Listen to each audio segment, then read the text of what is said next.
I am Centurion Martel. I am Squire to Duke Jason Monstiora, and I've been promising to make a video on Basic Fighting 101, a class I give a lot, and I intend to make a better one in the future, but I've been delinquent long enough. I'm just going to rush through one right now.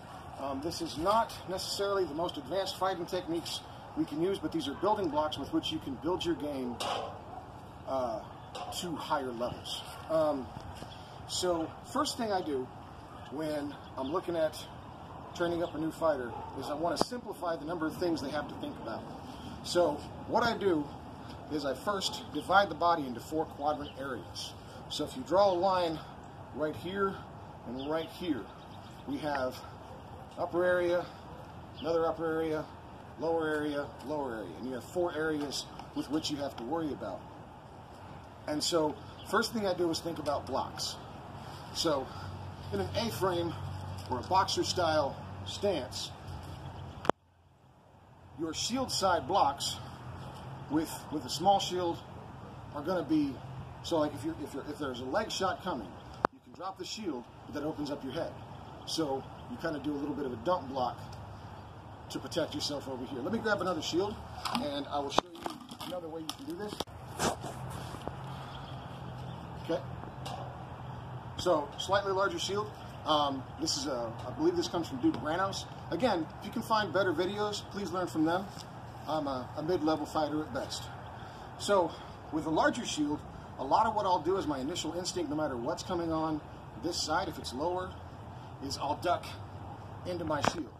And so by ducking into my shield, I'm protecting my lower leg and I'm protecting my head in case it's not a lower leg, but it's a feint or it's a higher shot. Because if the first thing I do is drop my shield to protect my lower leg, then if it is a feint, they're moving an object to a new strike zone. And I also have to move an object to a new strike zone. And if I'm moving my shield versus my opponent moving their sword, their weapon is lighter and they beat me and I'll get hit, and I don't like getting hit. So, for the most part, if you have a shield of size, your whole left side defense for lower is crouch and kind of tuck into your shield a little bit. You can also, other blocks you can do, you can drop low. If you're gonna drop low, I recommend you bring your sword over or do a hanging guard. But whatever it is, figure out whatever block works with your particular style and your shield. Break it down into this side has a low block and a high block. Or low block, high block, and then we've also got stick side. So most of my defense on this whole stick side, this whole upper quadrant, is if a shot is coming in, say here, whether it be a thrust or a slash or a wrap shot, most of my defense is going to be catching the blade and moving it out. And I don't just move my sword out, I angle my basket away from me and I catch my blocks there. For the most part, in my stance, if I'm sword leg forward and you're throwing at my right leg, my lower quadrant defense is going to be to step back. And when I step back, I'm usually going to throw an attack at you or into the arm that's attacking my leg.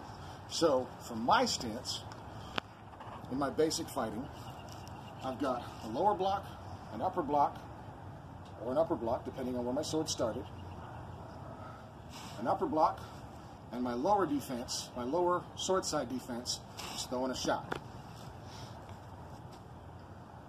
And so that's 4 things. And I tell this to every new fighter I work with, and I'm training them up. It's 4 things, 4 defensive things. You can do 4 things. If you can do these 4 things, you can probably survive most of your fights. But having covered 4 defensive concepts, we now want to cover 4 offensive concepts. Pause it, I'm going to move the hell over. Now that we've covered 4 defensive concepts, or 4 defensive moves, 1 for each quadrant, we also want to encourage the idea of attacking the different quadrants. And again, building blocks, eventually you get you turn quadrant theory into 3-dimensional quadrant theory, and then you start looking for individual openings and angles, and it becomes a 3-dimensional fighting game. But these are building blocks that get you to that higher expertise level. So, first, attack. And this is going to be your number one shot everyone's going to teach, is the flat snap, where you here and you attack on a straight line right into their ear hole, their cheek, their upper head. So your hand moves as if you were serving a bowl of soup. You carry the bowl of soup, you serve the bowl of soup. And there's a hip movement that drops forward. You can also get that hip movement by taking a step. If I was facing you straight on, it looks like this. And there is an advanced form of this, where instead of having a flat plane, your arm angles down. I don't have good wrist mobility, just genetically, so I don't do this as much, but you can open your hand and get the angle of your sword lower. And what that does is, if your opponent has a shield in line and your hand's at an angle, you can hit them at a superior angle from over the top of their shield.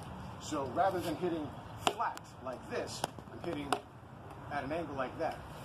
And it's a little tricky to learn this, but it's an important concept to learn when you're learning the shot. And there's the hip drives the shot, so the hip moves, the shoulder moves, and then the arm delivers the sword and the power. My power is not necessarily coming from the strength of my arm. It's coming from the motion and the body mechanics, and there's a wrist flick and a finger flick that happens as well. In fact, let me grab a sword without a basket and I'll show you that. So this is what I do with my old swords when they start to soften up and pulp out and broomstick on the end. I'll tape them back up to hold all the broken pieces together, and they become my practice sword, so I don't use my good sword breaking it on the pellet. So what I'm talking about is the pinky pull. So your sword will have power just from your hand. So I can throw a legal blow just basically with my fingers. And so if I was hammer fisting, which we call when you get the strong grip, like you're swinging an axe, if I was to throw this shot like that, it's slower, it's telegraphed, and my angle is not as good. If I use the wrist flick, it's faster and it's more powerful, because power is mass times speed squared. So the faster I go, speed is exponentially more important when delivering power. So with every shot I do, I'm going to have some element of finger manipulation. The pinky pull, like this, is critical to your shot mechanics, and you will need to practice it all the time. I personally have a little trainer stick that I do finger mechanics with, and I also will flick as I'm driving down the road. So, as I throw that shot, there's various things I want to do. So, imagine this is my opponent. Both of these are what we call pels. They're like punching bags for swords. And I experiment with the design of them. I've actually got a couple more off camera that we'll probably use in later videos. So, right now I can't reach my opponent. Assuming this is my opponent, I can't reach them. So, I definitely want to do something to get in range. So, I can step forward and throw my flat snap at their head. But moving straight line in doesn't actually gain me very much, other than just being able to hit my opponent. They can also hit me. As I want to hit them, I will step offline. So we have a line between us, and if I advance forward, I'm staying on line. If I step to the side and advance forward, I still close the range, but I have changed the math equation a little bit. See, if I'm facing an opponent right here, and my opponent is facing me right here, the center of danger is not me, it's my shoulder. Because I can reach, so if I'm standing right here, I can't reach that. But if I turn my back, I can easily reach that, because the danger point is this shoulder. So by stepping offline, I can move maybe around their defense. I definitely move away from their danger zone, and I throw my attack. Now, next shot we're going to teach you is an offside. Specifically, we threatened the upper shield side now. first, and now we're going to threaten the upper sword side. Now, I use maybe 4 different offside headshots. There's the in close wing back where I throw my shoulder back. There's the lean and you get over. There's a high whipping one that we use sometimes. And it's important to know those are available, but let's not focus on those. What I'm going to do now is what I'm going to call the hammer shot to the side of the head. So I'm assuming every one of you has hammered a nail at some point. And you're hammering. You hammer straight down. It's the body, the arm moves in a straight line. So if we wanted to apply that to the side of the head, we can just lean a little bit, and lean a little bit, and lean a little bit, and hit him in the side of the head. Now, again, if we don't want to advance, if I can't reach him, if I step here, I can hit there. And again, there's lots of different ways to throw this shot. This is what we're going to work on first. So, pretty basic mechanics. It's the same pinky pull to get the rest of the arm movement. As you can see, my hand doesn't necessarily have to be straight. I can get beyond it if I open up my hand a little bit. So I can reach beyond, assuming my opponent has a defense here, I can reach beyond it and hit them there. Now, again, we're stepping. An important concept in fighting is to use the kinetic energy of your last shot. So, assuming we're going to throw these shots in sequence, I throw here, and I hit, and my sword bounces just a little bit. Less so because this sword is pretty pulpy, but it bounces a little bit. So what I can do is I can take that energy from that bounce, and I can throw it here. And if I wanted to, I can literally just back and forth right here. Now, it's not very effective doing that because their defense is going to be localized, and I'm not really changing line. So what we want to do is throw here, a flat snap, and then throw with another big step over here. So now we have 2 hits. We threatened an upper zone, we threatened over here. Now, your opponent, when threatened like that, is going to do one of a few things. So, say they block over here with their shield, and then you're coming at their face over here. And they move their shield to block themselves on this side, which I wouldn't do with this shield, but there's other shields where this kind of movement is part of your defense. Then they've opened up, they've blocked here, and their defense is still pretty good. You threaten them over here, and they've moved over here, and now they've opened up their lower quadrant, and we open up to one of my favorite shots, the ass ramp. Sven of Onsteyora has a wonderful video about this. Please have a look at his. It's very, very good. Mine is based on his, and it's clearly not as good. But the way my shot proceeds is I tuck the elbow at a 90-degree angle.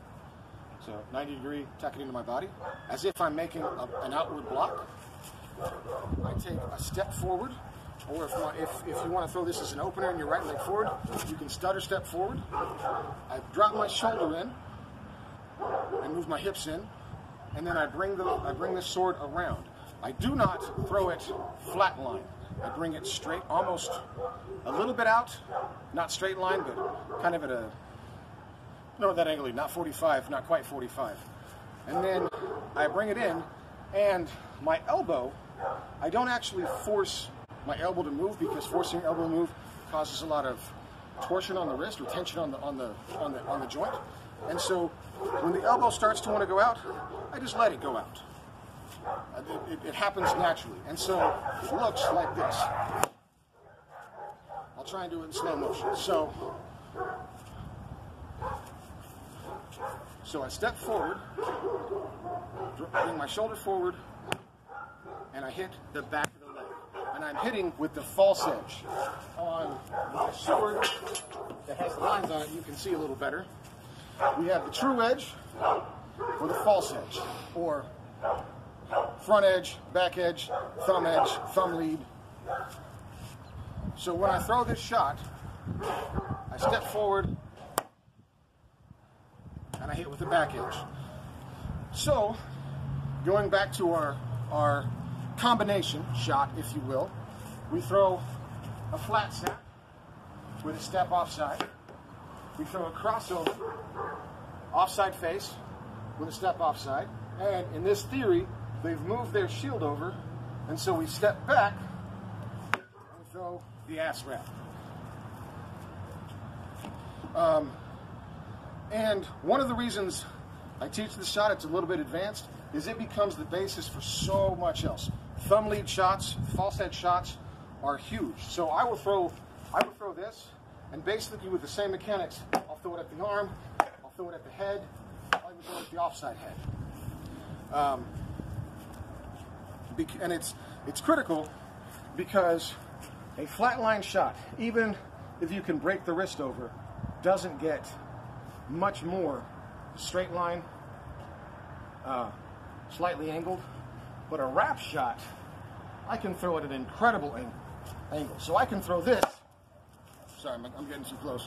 I can throw this and get a killing blow where if there was a shield right here, I couldn't throw anything that would get around the shield. But this easily does. This easily does. Even though there's a shield all the way out to here, I can throw a killing blow around their defenses. So that's our threat for lower white quadrant, or lower shield leg quadrant. Now, another concept I want to teach you, and this is going to be our attack for the lower sword leg, assuming if you're facing a right-handed fighter. It's called the moulinet. So, if my sword, let me turn this a little bit. If my sword tip drops a little bit, I can encourage that dip, drop my elbow, and swing my sword down. This kind of motion. And I'm dropping my body into it as well. And so, in our combination of shots, remember, we threw here, and they shield blocked. We threw here. And earlier I said they shield blocked, so it opened down here. But what if instead of a shield block, they sword block? So, we step and we throw, we step and we throw. I drop my sword, and I moulinet either into the torso or into the leg. So the moulinet looks like this.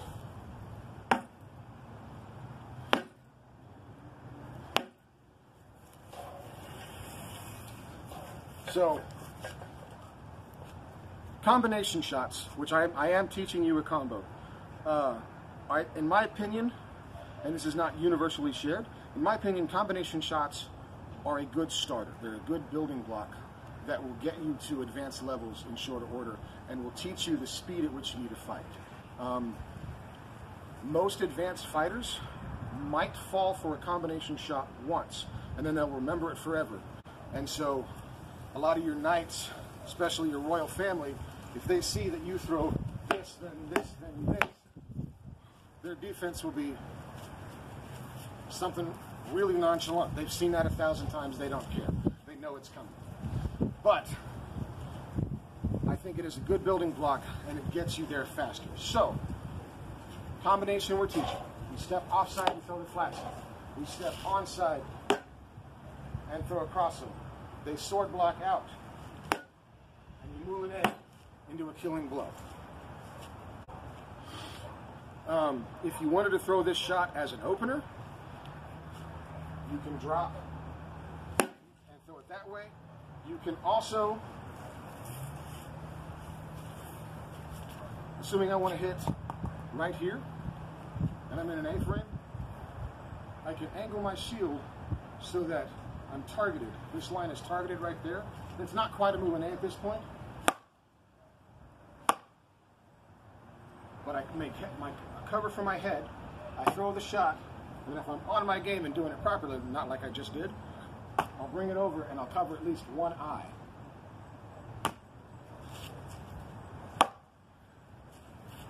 It was a bad recovery. I just went under my shield and open myself up. This is not an opener I use very often, but if someone's really sticking the leg out there, you might want to do it. So now we have 4 tacks and 4 blocks that cover all of your opening or your basic quadrants. The other thing I want to teach you and leave you with is 2 thrusts. So we're in our A-frame. Our opponent has a shield somewhere around here, but he's got to look at you. So my number 1 thrust that I throw most often, and even if it doesn't hit, it's a really low investment shot, is this. I'm just, let me grab my other sword. I am just touching his face, the nose boop. I'm booping his nose at an angle over his shield. And a lot of times when I do this, what I'm doing isn't necessarily trying to kill my opponent, although that'd be nice. It's wanting to see what he does, what his defense is like. If, for example, I throw this and they raise their shield and block their face, neat. If I throw this and they make a big move and block their sword over to get my sword out of the way, well, okay. I hit him in the outside head. Trying to get your opponent to move gives you control. And if they do big moves, not little moves, if they do big moves, they're going to create openings where you can take advantage. So, we've got 4 shots, an overhead nose boop. It's 5 shots. You got this. It's not that advanced quite yet. And the other thing we're going to learn is a center line thrust. So, imagining that our opponent has sword and shield, something like this, something like this, something like this. We sidestep a little bit. The tip of the sword stays in the same place, but our hand moves position, kind of a windshield wiper upside down, and we thrust it in. Shoulder's the last thing to move. So we step to the side, and we thrust it in. Now, the best form of this, the best form of this throws it as a bit of a shot. So you're getting the impact of the sword dropping, but it's also a thrust. And that's fighting 101. This will carry you your first couple months and get you some basics and get you up to speed.